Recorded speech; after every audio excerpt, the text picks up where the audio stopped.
C'est une aventure qui a commencé à partir de la lecture d'un livre. Ce livre, c'est La vie des plantes d'Emanuele Coccia.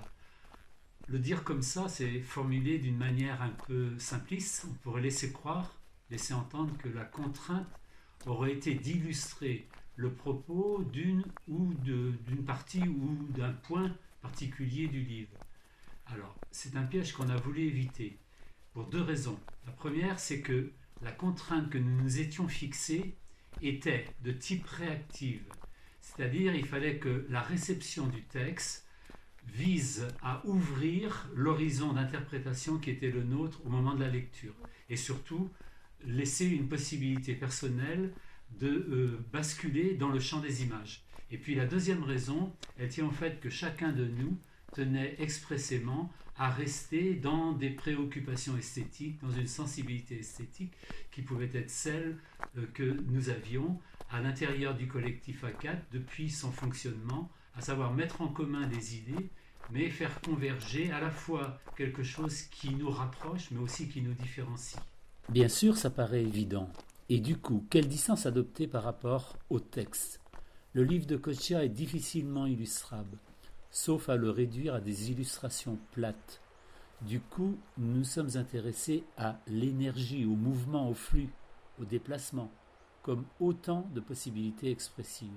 Autre exemple, Annie Ernaux. Dans son livre, le protocole qui unit la photographie au récit est un protocole très fort, c'est un protocole narratif. Pour ce qui nous concerne, nous avons fait le choix du flottement photographique, celui d'une constellation d'images, comme autant de ressources expressives et poétiques générées par le texte. Dans une conférence donnée par André Gide en 1900 à Bruxelles, la question des influences réciproques entre les arts donne à l'auteur la possibilité de conclure sur l'absence d'œuvre qui soit, dans le champ de l'humain, complètement spontanée. Pour reprendre le texte de Coccia, les idées d'interpénétration, de brassage, de fluidité, de porosité, de devenir astral, de compénétration et d'interdépendance vont trouver des accents particuliers pour chacun des membres du collectif. C'est ainsi par exemple que le concept d'une image totale du monde, porté par l'alliance du cosmique et du chthonien, tel que les plantes l'assurent, se retrouvera dans nos propositions avec des priorités plus ou moins grandes sur le terrestre et l'aérien.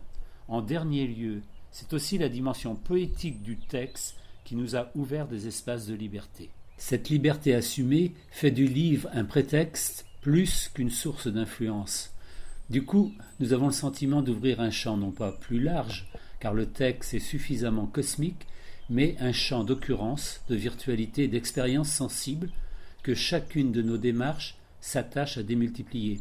Ici, l'indication nous est donnée par la présence d'un œil minéralisé et d'un protodiamètre qui se déplace comme pour des prélèvements. La dimension technique n'hypothèque en rien la force poétique de la démarche. Philippe Leroux mène une enquête, un pistage, sur les traces d'animaux et d'humains que rien a priori n'oppose. Il nous revient à travers ces indices de formuler des hypothèses. Dans l'enfouissement et la légèreté propre à la matière, ce qui opère à travers la marche, le parcours, c'est la rencontre comme une traversée des apparences, où les images intérieures et les images extérieures se répondent. Il faut ce déplacement physique et visuel pour que les mots et les images qui sont sédimentés en nous puissent s'accorder avec notre propre perception. Le terme coulé, qui est le titre de la série proposée par Anne Karthaus, illustre le statut qui est le nôtre dans cette conception générale du vivant où tout s'interpénètre, s'échange, circule dans un système de réversibilité absolue. La dimension biographique, illustrée par des visages familiers, se dissout dans les environnements végétaux. Cette circulation des images ne connaît pas de trajectoire linéaire. Les souvenirs se distribuent en filigrane au gré du hasard dans des formes plus ou moins insaisissables. L'univers est un tout où tout se mélange et nous sommes pris dans cette coulée. La découverte, s'il en est, commence au jardin du Rayol. L'expérience est sensorielle. Trouée de lumière, scintillement, vibration des feuillages, immersion dans un espace réduit, percé de fenêtres vers l'infini. Dans le travail de Françoise Laurie se décline régulièrement cette bascule du monde extérieur vers le monde intérieur. La frontière entre les deux est très étroite, mais quand elle est franchie, un espace d'infinie poésie vient à s'ouvrir. Cette poésie transcende toute forme présente en mystère. L'ordinaire prend des accents d'infini et nous entraîne dans un espace de pure imagination. Alcôve devient une sorte d'observatoire cosmique, où les images découvertes tendent à nous projeter de l'infiniment petit vers l'infiniment grand, du proche, du banal, en direction d'univers mystérieux. Paradoxalement, c'est dans ces espaces réduits que s'ouvre l'infini, où se rejoignent philosophie et poésie. Matière poreuse, c'est le titre de la proposition faite par Alain Marceau. Quelque chose de la ruine et de la chute semble se jouer.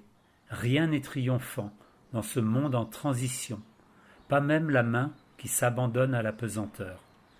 Les humains ne semblent pas avoir plus d'importance que les traces résiduelles qu'ils laissent dans l'environnement. Seule, à travers l'artifice d'une image, la présence simulée de livres laisse apparaître dans l'installation des textes qui pourraient donner une forme d'intensité à cet humain, ce qui pourrait encore perdurer à l'anéantissement.